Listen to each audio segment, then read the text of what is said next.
شریف آدمی نیک کام اپنے ذمے ایک فرض کی مثل سمجھتا ہے جس کی ادائیگی اس پر ضروری ہے۔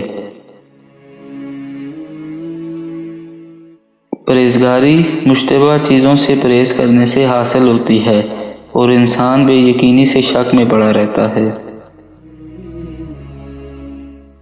غنی وہ ہے جو قناعت کرے اور باعزت وہ ہے جو اللہ تعالیٰ کی اطاعت میں مصروف ہو۔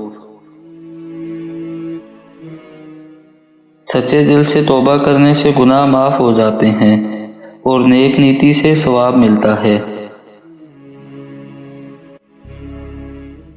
شیر سخم ہو کر کھانا حرص پیدا کرتا ہے اور پرہیزگاری سے دور رکھتا ہے۔